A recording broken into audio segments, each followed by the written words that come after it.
Wisata kuliner adalah salah satu jenis wisata yang menjadi sebuah fenomena baru dalam pariwisata. Kuliner merupakan elemen budaya dari suatu bangsa yang sangat mudah dikenali sebagai identitas suatu masyarakat. Kuliner yang berada pada suatu destinasi pariwisata dipercaya sebagai alat promosi dan pembentuk citra destinasi yang efektif. Ini artinya aspek makanan atau kuliner di dalam pariwisata memegang peranan yang penting untuk menarik minat wisatawan datang berkunjung. Pada kesempatan ini kita akan berbincang-bincang dengan Mas Andres Hiranata, owner dari Fuku Resto dan Yoguchi, untuk tahu lebih jauh peranan kuliner dalam pengembangan sektor pariwisata di Alam Sutera. Mari kita simak. Let's go!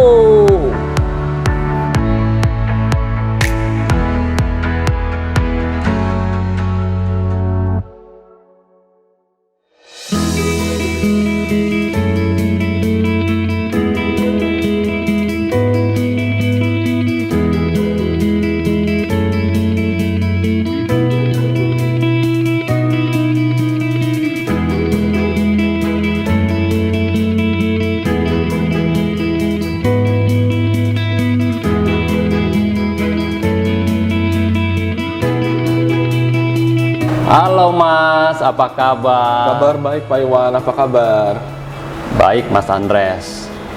Mas Andres, bisa diceritakan awal ketertarikan kepada dunia kuliner yang akhirnya membuat Mas Andres mengambil keputusan untuk terjun ke bisnis kuliner? Oke, sebenarnya pertama kali saya mulai di bidang F&B atau food and beverage restoran ini, sebenarnya itu sedikit ada kebetulan Pak, gitu. Karena saya ingat banget sekitar 8 tahun lalu waktu saya kuliah di Australia, Melbourne ya Pak ya, itu ya kita namanya anak kuliahan, uang jajan pas-pasan, terus waktu luang juga waktu itu kebetulan cukup banyak, gitu. Jadi kita mikir nih gimana untuk mengisi waktu luang ini yang menghasilkan lah, gitu. Terus kita coba iseng-iseng cari kerjaan, dan kebetulan banget yang pertama kali manggil saya untuk kerja itu restoran Thailand Pak. Saya masih ingat banget waktu itu. Jadi ditawarin kerja, ya udah saya ambil aja yang ada gitu, yang paling cepet gitu. Terus saya ingat banget juga kita mulai dari bawah banget Pak. Jadi kita nyuci piring nih, gitu. Jadi kita mulai dari cuci piring, terus beberapa bulan kerja, 2 bulan kerja, 3 bulan kerja, kita udah belajar yang lain nih, belajar masak, menyediakan makanan. Selama beberapa bulan saya jalanin capek Pak, tapi dari capek itu saya enjoy, gitu loh. Terutama pada saat saya ngeliat nih tamu nih seneng lah sama makanan kita, sama servis kita, lahap nih makanan kita, itu menimbulkan rasa kepuasan tersendiri Pak sama saya, gitu. Jadi dari situlah saya sadar kayaknya, oh ini kayaknya saya seneng nih di sini di bidang ini. Muncul ketertarikan di situ. Ketertarikannya mulainya dari situ, gitu. Jadi saya mutusin, oh kayaknya ini saya bisa seriusin nih, selesai kuliah saya maulah belajar lebih lagi, atau mungkin yang mungkin final goalnya buka bisnis lah di dunia restoran ini, gitu. Jadi perkenalan Mas Andres dengan dunia kuliner itu boleh dibilang kebetulan itu Mas ya? Bisa dibilang seperti itu Pak. Enggak disengaja itu. Iya, bisa dibilang seperti itu. Dan setelah dijalankan, wah kok rasanya enjoy di sini, menarik di sini. Senang kita ngejalaninnya walaupun capek. Terus tadi Mas Andres ceritakan dimulai dari bawah, cuci piring itu. Nggak malu itu Mas? Ya gimana Pak, malu, kita namanya mau kerja harus rela dari bawah Pak. Kan kita nggak ada nih kerja langsung mulai jadi bos seperti itu. Betul, gitu. Mas Andres, mengapa aspek kuliner memegang peranan yang penting di dalam industri pariwisata untuk menarik wisatawan datang berkunjung ke suatu tempat, Mas? Oke, kalau misalnya kita ngomongin wisata kuliner ya Pak ya, kita pasti nggak jauh-jauh lah ngomonginnya dari makanan atau minuman gitu. Apalagi kalau misalnya suatu wisata kuliner ini mereka nggak cuma nyediain makanan yang enak, tapi mereka ada menjual experience atau pengalaman sesuatu yang unik lah, yang berbeda, membedakan dia dengan yang lainnya. Seperti itu. Orang pasti rela deh jauh-jauh cari gitu, karena wisata kuliner ini saya yakin ada marketnya sendiri, Pak. Gitu. Saya ingat banget nih, misalnya ada salah satu mbok-mbok nih di Yogyakarta, gitu. Dia tuh benar-benar terkenal banget, Pak Iwan. Nggak cuma terkenal di Indonesia, tapi mancanegara, gitu. Karena sampai diliput-liput acara-acara TV internasional, Pak. Gitu. Padahal dia cuma menjual kue lupis tradisional, gitu. Tapi orang-orang tuh rela jauh-jauh dari luar Jogja datang khusus untuk nyobain kue si Mbok ini, gitu. Orang kan datang pengen cobain kue buatan si Mbok ini. Orang juga pengen datang untuk ngelihat gimana cara penyajiannya yang masih sangat tradisional. Nah, itu merupakan keunikan sendiri yang disediakan sama si Mbok ini, menurut saya seperti itu.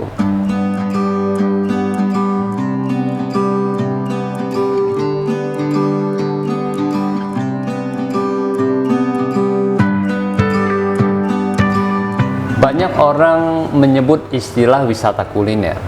Seperti apa, Mas, wisata kuliner itu?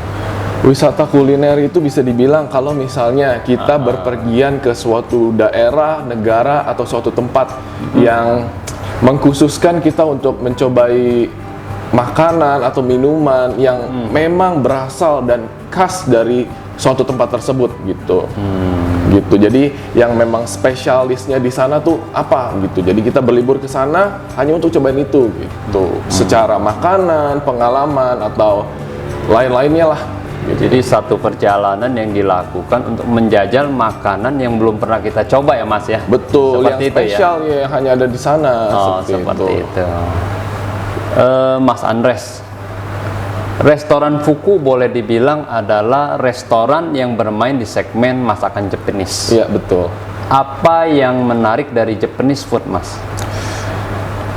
Hal yang menarik dari Japanese food itu Japanese food itu berbeda dengan makanan-makanan lainnya yang kita bisa bandingkan. Misalnya makanan Indonesia nih, kita tahu yang kaya akan rempah-rempah, bumbu-bumbu hanya untuk memasak satu makanan. Kalau dibandingkan dengan Japanese food itu lebih menonjolkan kualitas dari bahan dasar tersebut. Walaupun untuk membuat satu makanan itu tidak begitu banyak menggunakan bumbu-bumbu atau bahan-bahan gitu. Contohnya seperti sushi yang hanya menggunakan nasi, beras Jepang, dan salmon atau ikan-ikan lainnya lah, kita bisa dibilang. Kan makannya hanya tidak menggunakan bumbu-bumbu lain, paling hanya kecap asin gitu. Tapi yang paling ditonjolkan adalah ke kualitas bahan-bahannya, kefreshan bahan-bahannya, itu yang benar-benar ditonjolkan seperti itu. Jadi kualitas setiap bahan-bahannya gitu. Dan yang kedua adalah ada rasa umami. Jadi rasa umami ini, Pak, hanya bisa ditemukan di Japanese food, Pak. Gitu. Kalau misalnya istilah orang Jepang itu rasa umami, itu rasa yang tidak bisa dijelaskan selain manis, asin, asam, pahit. Nah, yang kelima ini orang Jepang sebutnya rasa umami, dan ini hanya bisa ditemukan di Japanese food, gitu.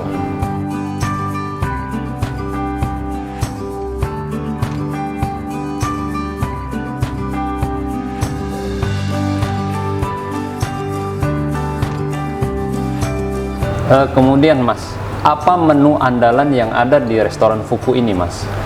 Oke, kalau misalnya menu andalan kita ini ada dua menu, Pak. Gitu. Jadi yang pertama itu kita sebutnya sashimi fish, gitu. Jadi ikan salmon besar utuh, lalu difile, dipotong oleh profesional chef kita, terus disajikan secara mentah lah, gitu. Dimakan secara mentah dengan 500 gram atau 1 kilo, terserah pilihan customer. Jadi makannya ya hanya ikan salmonnya tersebut saja, gitu. Dimakan bersamaan dengan soy sauce atau kecap asin Jepang atau wasabi, bisa kita sebut juga cabai Jepang, seperti itu. Itu menu yang pertama, Pak. Nah, menu yang kedua ini kita ada namanya salmon noodle. Konsepnya sama seperti yang pertama, menggunakan salmon yang fresh. Kita potong, kita bentuk seperti mie gitu. Jadi seperti ramen lah kita bisa sebut. Jadi di situ keunikannya. Jadi walaupun salmon mentah, tapi kita bentuk secara mie. Jadi makannya seperti mie, Pak. Kita ada pakai kuah yang kita racik secara spesial dengan kondimen-kondimen lainnya lah, seperti sayur-sayur seperti itu. Itu ikan yang dipakai ikan mentah ya, Mas ya? Ikan mentah, Tapi iya. banyak juga tuh yang gemar sama ikan mentah seperti itu. Iya, peminatnya banyak banget, Pak. Banyak ya? Gitu, walaupun kita baru launching ya 6 bulan, kita baru launching itu 6 bulan lalu, tapi sangat antusias lah tamu-tamu sekitaran sini gitu. Sangat diminati. Sangat diminati, walaupun hanya salmon mentah kelihatan simple, tapi peminatnya banyak banget, Pak. Gitu. Oke. Buat kalian para pecinta masakan Jepang, boleh banget mampir ke Fuku Japanese Kitchen and Sushi Bar. Lokasi kita ada di Ruko Spektra, Alam Sutra. Kebetulan banget kita lagi ada promosi. Hanya dengan Rp1 kalian bisa makan enak. Kapan lagi kan?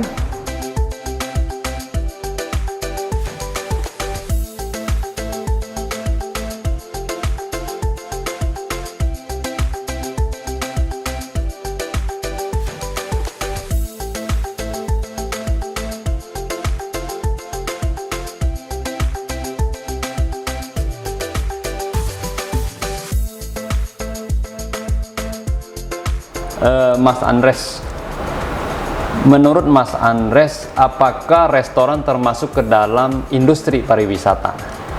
Tentu dong, Pak Iwan.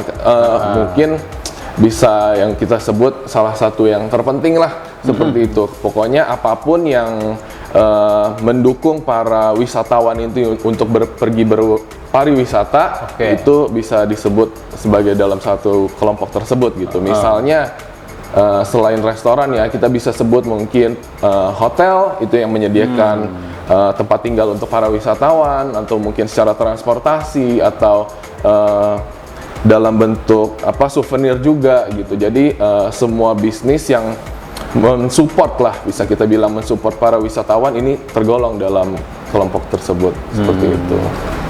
Informasinya Mas Andres juga membuka Yoguchi di Living World Alam Sutra. Betul. Itu kuliner seperti apa, Mas?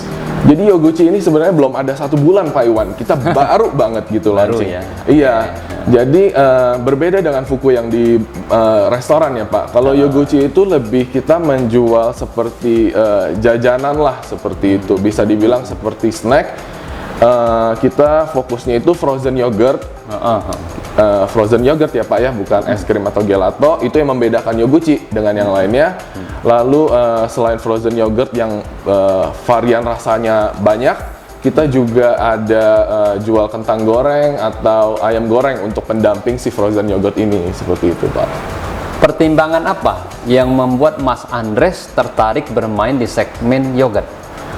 Oke, kalau mengenai itu, karena menurut saya di pasaran ini untuk frozen yogurt ini sendiri masih tidak seumum es krim atau gelato, Pak. Karena kalau misalnya es krim atau gelato kan udah cukup banyak gitu. Jadi secara saingan pun tidak terlalu berat lah, seperti itu. Dan yang Yoguchi sajikan ini saya cukup pede atau confident kita memberikan sesuatu yang baru, Pak. Gitu. Jadi secara konsep tamu datang lalu mereka bisa berkreasi sendirilah, dalam arti mereka bisa ambil yogurtnya bebas, mau rasa apapun yang kita sediakan, seberapa banyak pun terserah, lalu dicampur atau dimix dengan topping semua yang kita udah sediakan, seperti ada buah-buahan. Jadi itu memberikan experience baru tersendiri gitu dibanding dengan yang sudah ada lah di pasaran. Itu tadi disebut Mas Andres bebas mengambil sendiri, bentuknya kayak gimana tuh, Mas? Ya dilakukan semuanya secara sendiri, Pak. Gitu. Jadi kita sebutnya self serve frozen yogurt gitu. Jadi nanti dibayarinnya itu berdasarkan gramasi. Jadi ambilnya seberapa banyak ditimbang lalu dibayarkan, seperti itu. Seperti itu. Iya. Di situ uniknya, Mas ya. Iya, dimana tamu bisa berkreasi sendiri, dan itu kan ada pengalaman tersendiri lah daripada tamu hanya datang, pilih, bayar. Itu kan sudah cukup umum ya, Pak ya. Iya. Gitu. Kemudian, Mas, menu apa saja yang ada di Yoguchi? Untuk saat ini kita rencananya ke depannya itu setiap 2 bulan kita mau ada menu baru gitu. Jadi biar tamu yang datang pun nggak bosen nyobainnya, rasanya itu aja gitu. Tapi untuk yang saat ini kita ada 6 menu, di mana salah satunya original frozen yogurt kita. Yang kedua kita ada rasa Kyoto matcha. Ketiga kita ada rasa lotus biscoff yang cukup digemari juga sama kalangan orang tua. Yang keempat kita ada rasa coklat karamel miso. Kelima ada lychee yuzu. Yuzu itu seperti buah jeruk Jepang, Pak. Gitu. Jadi terus yang keenam kita ada rasa berry juga seperti Jadi itu. variannya juga banyak ya, Variannya Mas ya? banyak.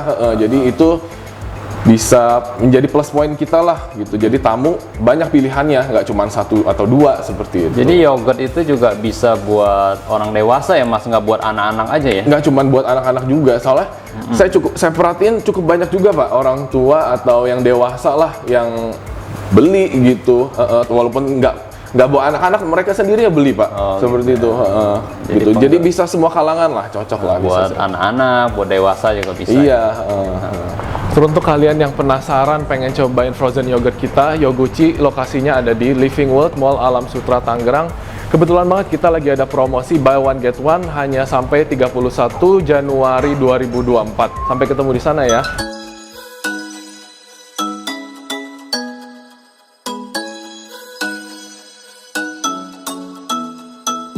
Alam Sutra boleh dibilang adalah salah satu destinasi wisata kuliner yang cukup populer di Tangerang Selatan. Betul. Menurut Mas Andres, bagaimana prospek wisata kuliner di tempat ini ke depannya?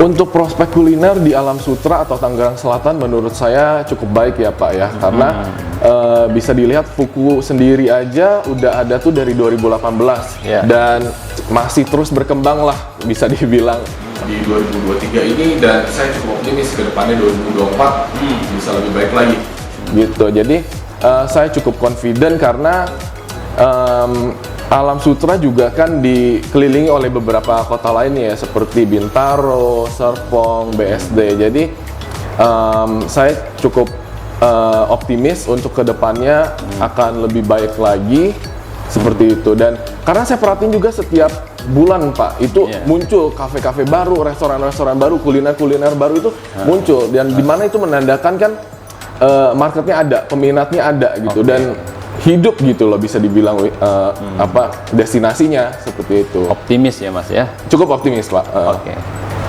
Mas Andres, terima kasih loh, Mas, untuk waktunya. Terima kasih juga, Pak Iwan. Terima kasih untuk inspirasinya yang luar biasa. Terima kasih juga.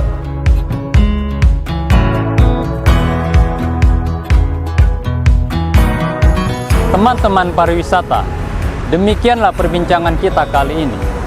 Semoga perjalanan wisata kita ke Alam Sutra, Tangerang Selatan bisa memberikan wawasan baru dan juga inspirasi-inspirasi ke dalam kehidupan kita. Terima kasih dan sampai jumpa.